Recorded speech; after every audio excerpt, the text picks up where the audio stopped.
Hello, and welcome to episode 65 of the Victorian Studio podcast. My name is Maureen, and I'm coming to you from Winnipeg, Manitoba, Canada, and today is Monday, June the 5th, 2017. Welcome to all new and returning viewers. Thank you so much for spending some time out of your day with me here in my studio. I hope you enjoy seeing what I have to share with you this episode. Well, a few days ago, a fellow podcaster from Winnipeg, Vicky of the Sweet Leaps podcast, contacted me and very kindly gifted me her shawl pattern, her very new shawl pattern, the So Close shawl. And this is Vicky's first design, so she's very excited to have this published up on Ravelry. And not only did she gift me a copy of her pattern, she also donated a copy to the viewers of the Victorian Studio podcast group. So what I'll do is I'll start a thread over on the Ravelry group. So if you're interested in winning a copy of the So Close shawl pattern by Vicky, I will post that thread just after I post up this episode, and I'll leave it up for 2 weeks, and the next episode I'll draw for a copy of Vicky's So Close shawl pattern. So thank you so much, Vicky, for your generosity. I'm looking forward to trying out your shawl. It looks beautiful. It's huge, and I think this will make a really beautiful shawl, especially in the fall time. I think it would be wonderful. So if you're interested in that pattern, just check out the thread. If you're not a member of the podcast group over on Ravelry, make sure you join the group so that you can enter to win this pattern. So thanks again, Vicky, and all the best in your design endeavors. So I also wanted to mention the music that you may have noticed that I use, especially in my slideshows at the end of the podcast. I've been using mostly the music of one particular fellow called Nicolai Heidlas, and I believe I pronounced that correct. He is from Germany, and he provides beautiful music on YouTube and provides it for free for podcasters or people who make videos on YouTube, and it's wonderful background music. And I decided, since I was using so much of his music, to become a Patreon of his. And so I just wanted to mention that as well. And when I became a Patreon, when he did his next video, he actually gave me some credit at the beginning of his video, so that was very exciting to see. So I don't believe he watches these podcasts, but if he does, thank you very much, Nicolai. That was very sweet. So I highly recommend him if you are a podcaster or somebody who makes videos, to check him out. I'll make sure I link him. I always give him credit in the description of my videos as well. But I just thought I would mention that because it is so wonderful to get copyright-free music, good quality music to use in my podcast. So, as I mentioned, over the last few weeks, I've been concentrating a lot on a few particular projects, one of them being a fairly large sweater project and a whole bunch of other smaller projects. But I'll begin today with one that you've seen before and I was able to complete over the last few days. And that is my 4 Founders socks. And these socks I created from London House Yarns 4 Founders colorway. And if you're unfamiliar with the term 4 Founders, those are the 4, of course, fictional characters in the Harry Potter universe that create the houses in Hogwarts. So this is a self-striping yarn. What I did was I split it into 2 so that I had 2 identical socks. But this is what I have left over. And because I did some contrasting heel and toes, I have enough yarn of this left over to do another pair of socks. So that's exciting. It's 75% superwash merino, 25% nylon. London House Yarns, she doesn't post all the time. I believe she's over on Etsy. So if you follow her on Instagram, she will announce when she's updating her shop again, and it's a great time then to try to snag some yarn because it does go fairly quickly. But I was lucky I got this a few months ago.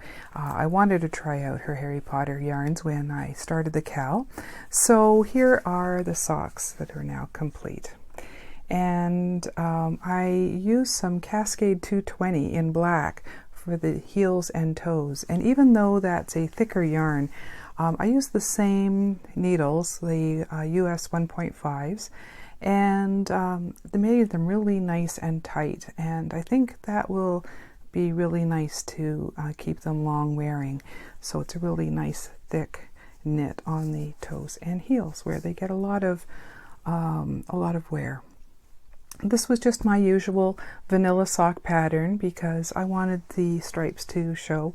I did all four Founders house colors in the cuff first, then again throughout the whole colorway one more time until I got to the heel section where I did a German short row heel, and then again did all the four Founders colors, and then one last one of Gryffindor. If you're not familiar, the yellow and red is Gryffindor, the blue and gray is Ravenclaw, the yellow and black is Hufflepuff, and the silver and green is Slytherin. So those are the four houses in Hogwarts in the Harry Potter universe. So I really love the way these turned out. They are identical, so I was really pleased with that, and I think they'll be really comfortable to wear as well. So that was my only finished project this week, but it was nice to get those off the needles because I'm looking forward to trying yet another Harry Potter inspired colorway in my next pair of socks. So let's see, the next project that I was spending the majority of the last 2 weeks on was my sweater that I'm also working on for the Harry Potter Knitting and Crochet House Cup. And this is for a project called an owl over there. Instead of just doing a shorter or smaller project for a 1 month long class, an owl is something that's supposed to take you 2 to 3 months to complete. So obviously they're more complex or larger projects. And I had chosen to do my Thione, I think is how you pronounce it, by Tori Gerbitz cardigan. Here's a picture of it in color. And it's a button-down long sleeve cardigan in 2 colors of yarn. You do the one on the shoulders with a few stripes, then the main color down the body, and then do a little bit of striping and blocking of the opposite color on the bottom. So I got a little bit done on this the last episode, I believe, and then I was coming to probably the most difficult portion of the pattern. So what I decided to do was keep that for a time that I could really concentrate. So I believe it was not this past Saturday, but the Saturday before. I decided I wanted to get a lot done on this because I have to hand in my progress at 50% completed to get some extra points for Gryffindor House. So by the middle of June, I should have 50% done. So I really wanted to get a good chunk of it completed. So I was working with 2 yarns. The first one is this, it's called Fallen Cloud Madeline Tosh Merino Light. It's a beautiful gray, but I only had 1 skein of this, so this is my contrast color that I'm using in the shoulders and a few stripes. But the main body of the sweater or the cardigan is being done in this Malabrigo Machida in the Serenus colorway. And this is a beautiful blue and green colorway. It's really, really pretty. So I have 4 of these, so I should have plenty of that. So I started on the section that came after. It's a top-down cardigan. And it's a construction method I've never seen before. I haven't done that many cardigans, or I think I've only done 1 cardigan, 1 vest. And I believe they were both from the bottom up construction. So I believe this is my first top down. So you start at the top shoulders and work your way around. And unfortunately on Saturday I thought I was making good progress, but realized I had missed a whole section of instructions. Unfortunately, the way the pattern printed out, I thought that I was ready to get into the striping section and completed all the stripes, and then turned the page of the pattern, and then it said, but before you do that, do 10 rows of stockinette in your contrast color. And so I thought, no, I had to rip out all of my work that I did on that Saturday and start over again the next day on Sunday. But really hunkered down, and it became quite addictive after that. I really wanted to get back to at least where I was on Saturday and more. And so I knit on this for quite a few days in a row, and happy to say that I'm probably about 30% done on this cardigan so far. So this is what it looks like so far, and I've tried it on. That's the nice thing about a top-down garment, is that you can try it on as you go, and it does fit so very nicely. So I'm really pleased with that. So yeah, this is it so far. As I said, I started at the top, went down. You actually knit around the front, one side, along the sleeve, along the back, the following sleeve, and then the next front. And I've just gotten past where you split for the sleeves, and now I'm doing the body of the cardigan. So you can see the two colors there. I think they are working out really nicely here.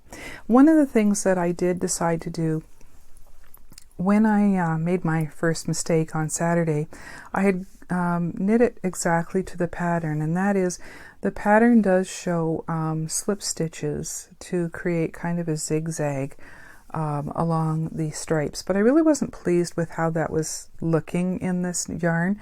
So when I reknit it, I decided to skip those slip stitches and just do straight knitting all the way across, and I really like the way that's looking instead. So now I just have to continue knitting down the body, and I will eventually do some more stripes in the gray at the bottom of the hem, and then the sleeves, and then there's a button band that goes around the front as well. So if I can get to 50%, and that is probably about halfway down the body, I'll be able to get some extra points for our house by keeping up with this project. And that's, as I've mentioned before, one of the great things about belonging to groups on Ravelry and involving yourself in knit-alongs and that kind of thing, is it's a great motivator to keep going. I know that I never would try half the things that I've been knitting up if it wasn't for knit-alongs and being involved in the house cups. So I'm really enjoying this. So very soft, and it will be a really nice garment, I'm sure, when I'm finished. So yeah, so that was the majority of my knitting over the last couple of weeks. I did do a few inches on my autism awareness shawl or scarf. That's the rainbow one that I've been working on, but it's really not enough to show you this week. I'll show it to you next episode. But I did want to mention the ladies over at the Pinhook and Needles podcast. They're still running their autism awareness knit along, and that goes until the end of the month, and so still plenty of time to enter. If you have something brightly colored, head over to Pinhook and Needles. Of course, I will link them in the description below. Make sure you join their group and enter into their knit alongs. They have some wonderful prizes as well, so they're a lot of fun to share projects and see what everybody's doing over there. It's a very busy and really great group over there. So let's see, those are the two main projects that I wanted to share with you. The next few projects I wanted to show you were a lot of smaller projects, and those were ones now, since we're into June, over at the Harry Potter House Cup. New classes were posted June the 1st, so I like to get my classes in early. You get points for every class that you do homework in, and so it's something where you don't have to do big items, but you do have to respond to a certain prompt. Sometimes it will be a prompt saying knit something in a certain color or a particular shape, or influenced by a certain item or class subject. So it's a lot of fun to try to think up something that will fit in that and be able to get all those, I think as the knit girls say, invisible points. It's still a lot of fun, and it's great to actually participate with your fellow housemates to do well. So not only did I do a few projects for classes, I also did something for the second round of Quidditch, and that's an extracurricular activity over at the House Cup, and it's a lot of fun as well. It's a shorter amount of time. It's only about 10 days or so that you have to respond to a prompt, and this month it was to knit up something that related to a metal. So metals as in gold, silver, brass, copper, that kind of thing. So, of course you could do use a yarn with stellina in it, or that had a metallic name, that kind of thing. But what I wanted to do was I wanted to use some yarn and make a project of the same name. And if you recall, a few weeks ago I completed some socks made using some yarn by Erica Luder of the Hermione's Everyday Socks fame. She had sent me a couple of skeins of yarn at the beginning of the Harry Potter knit along, and one was a one-of-a-kind yarn called the Golden Snitch. So what better to respond to the metallic prompt in Quidditch than to also make a golden snitch. And if you're not a Harry Potter fan, the golden snitch is a small ball with wings that flies, and during the Quidditch play in Harry Potter, Harry has to catch the golden snitch just at the right time to win the game for their team. So what I did was I went online and of course looked at some images of the golden snitch right from the movie. There are a lot of knitting patterns and that kind of thing that have their interpretation of a golden snitch with white kind of like angel wings on it, but I wanted to make it more movie true a pattern. So I decided just to wing it and design my own. And so let's see, I have it in here, the yarn at least I have, first of all, to show you.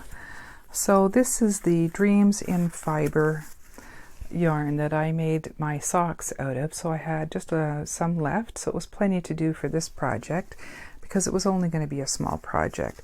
So this is superwash merino nylon, and it has stellina in it as well.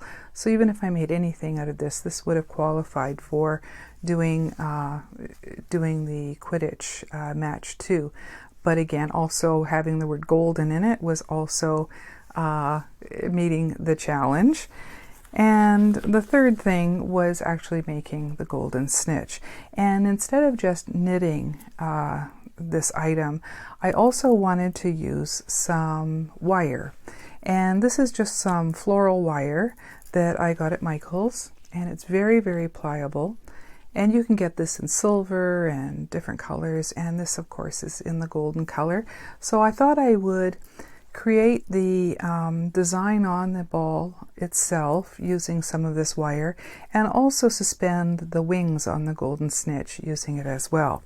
So in case you didn't know what a golden snitch was, what it looked like, here's an image from the movie on what this item looks like.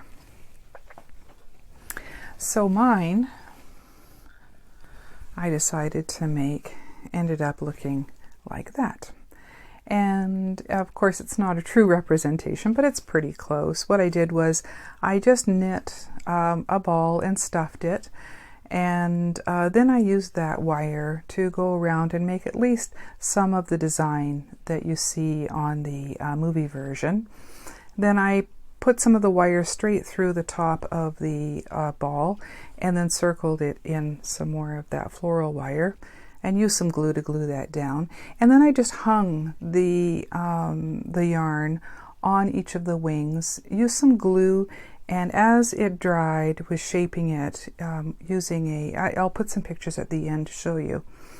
But I believe I used like a glue bottle or something that was round, and just laid that on top using some wax paper over top, so that as it dried, it conformed to that rounded shape, and then just cut them to shape as well. So I was really pleased with the way that turned out. It was a fun project, and I just use it as some decor in my Harry Potter themed desk here. So yeah, it was a really fun project to do. I like almost sculpting in yarn. So that was my Quidditch project. So yeah, as I mentioned, I will add some more pictures so you can see that better in photos. So that was Quidditch. Some of the other classes that I wanted to get handed in early in June, let's see, were small projects. Oh, first of all, there's also a prompt every month called WIP the First. And if you're not a knitter, WIP is short for work in progress. So if you've started something before the month had started and you just have to finish it up, you get extra points for finishing it up. So it's a great incentive to get some older things done. And I was trying to think of what I had that I was able to finish on the 1st of June so that I could get points for Gryffindor House.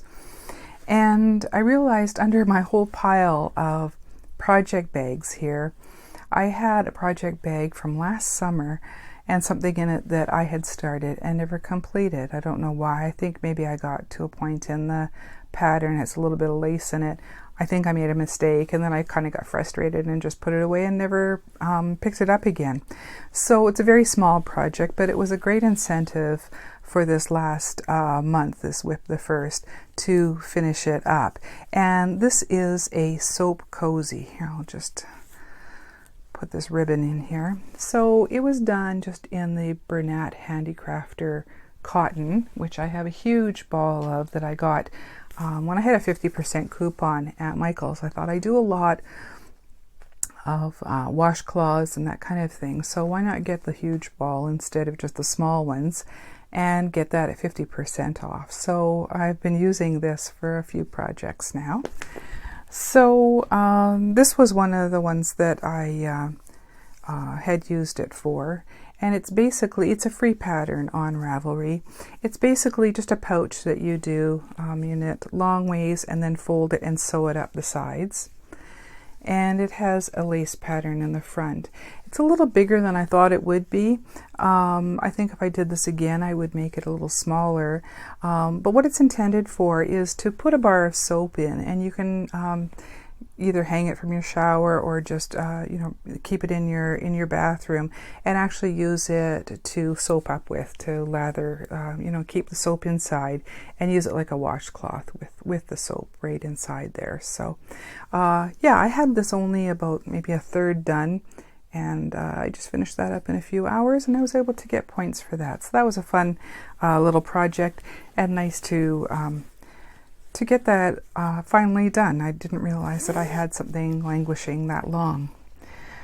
So let's see, I had a few other projects that I submitted for classes right at the beginning of June.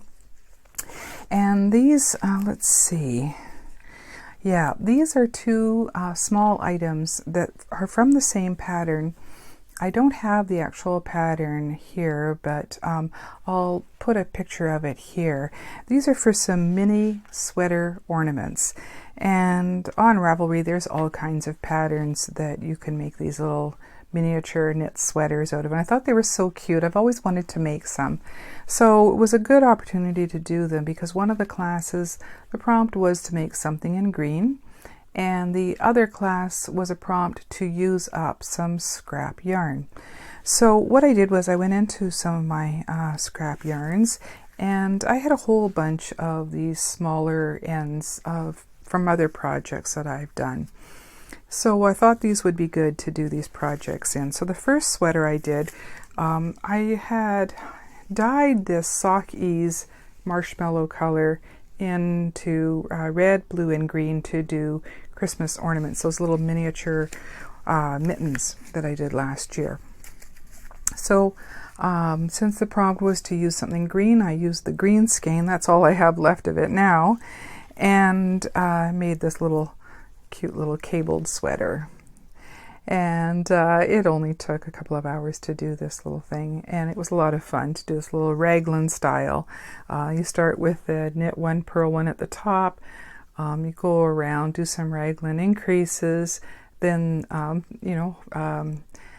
put the sleeve stitches on waste yarn like you would for a real sweater, and then go down to the body, knit one, purl one, rib at the bottom, and then go back and do the little sleeves. And this only took 6 grams of wool, so this was really a lot of fun. And it's a little 3 cable stitch along the front, which is really cute. So what I thought I would do is maybe a few of these and use them as either decorations come Christmas time, or maybe I'll use them as like on gifts for decorations or something like that, or trim the tree with a few little sweaters. We'll see. So I did that one to meet the first prompt, and that was so kind of addictive. I thought I would do a second sweater, and this one's just a little bit different. I used some of the Lang shawl yarn that I had purchased to do a couple of Gryffindor themed projects, mostly socks, I believe. So that's all I have left of the ruby red. The other colorway is egg yolk. And so I wanted to do something mostly in the red with a little bit of the egg yolk for the Gryffindor colorway. And so I did another little sweater. And since this was the second one, I knew what I was doing. I decided just to do it all stockinette and put in a couple of stripes and make it look like a little Gryffindor sweater. So that met that challenge, to use up some scrap wool. And I came down so close to the end. I was concerned I wouldn't have enough because I'd indicated on this that I had 6 grams left, and that was exactly what I needed. So luckily, I had enough to finish up. This time I did a 2x2 rib on the bottom of the sleeves and the hem of the sweater as well. So again, these are so fun to do. Really quick knits. And I think after I do a few of them, they might be really cute to put on little miniature hangers, or maybe even you can put them on some, like a banner, to make them all hang together. We'll see. We'll get a few of these done, I'm sure, over the next little while. So that was a lot of fun to get those done for more class points over on the House Cup. So even if you're not a Harry Potter fan, you don't have to do things that are all Harry Potter themed. A lot of people do hexapuffs or those blanket squares, that kind of thing. So it really motivates them to work on those larger projects as well. So you certainly, just because it's a Harry Potter themed a group, doesn't mean you have to do Harry Potter themed projects. I just enjoy doing some that are and some that aren't.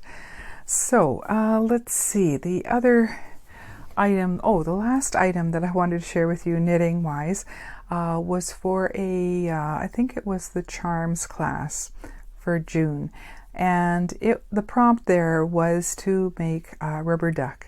And I've seen these patterns for a while over on Ravelry, and again, another project that I've always wanted to try. I've seen so many people do really cute amigurumi, crocheted little rubber ducks, but I'm not quite ready to tackle crocheting, I don't think. So I saw some patterns on Ravelry for knitted ducks, and I chose this one. This is just from Frankie's Knitted Stuff, and it's just simply called Ducks. And the pattern will be linked on my project page. So this was really a lot of fun to do because it's knit all in one piece with lots of increases and decreases, but it goes from side to side instead of top down or bottom up. You're knitting from the tail of the duck all the way around to the head and then back again to the tail. So then you seam it up, stuff it, and then add a beak, the eyes, and then you can tighten up the neck area with some more yarn. So this again was a really quick project to do. I had some yellow yarn left over, some of this Cascade 220, and this is in the daffodil colorway. So I had some of this left over in my stash. So I thought that was perfect for the duck's body. And then again, I looked through my minis to see if I had some brightly colored orange yarn, and I was going to even try just dyeing up some bright orange. But then I found some yarn, and I'm not sure who gave this to me. This was in a swap that I received, this Nomadic Yarns Spark Base, and it's in the colorway This Is Halloween. And that, of course, is reference to The Nightmare Before Christmas. That's the title song. So I thought if I could get enough of just the orange out of there, that I could use that to make the beak of the rubber duck. And sure enough, I was able to. Luckily, these are very long transition colors, so I had plenty to use just some of the orange out of this little skein. So yeah, this is my little rubber duck.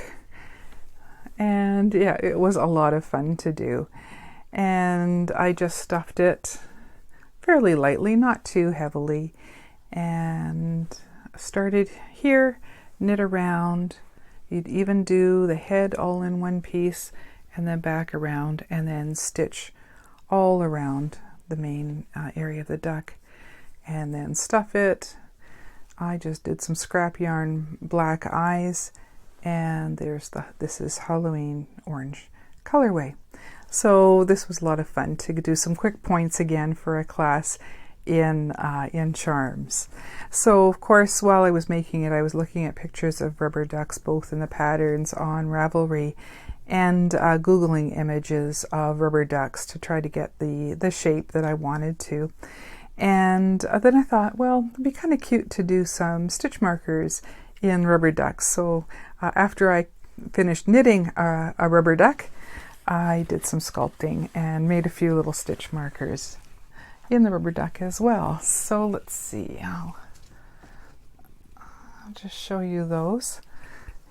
And so yeah, I just made these yesterday actually, and I made a few of them. Thank you so much to everybody who has gotten back to me about my idea of perhaps selling some of my stitch markers online. I haven't yet set up anything yet, but I'll be doing that hopefully in the next few weeks, because I think I will sell a few of these extras that I have.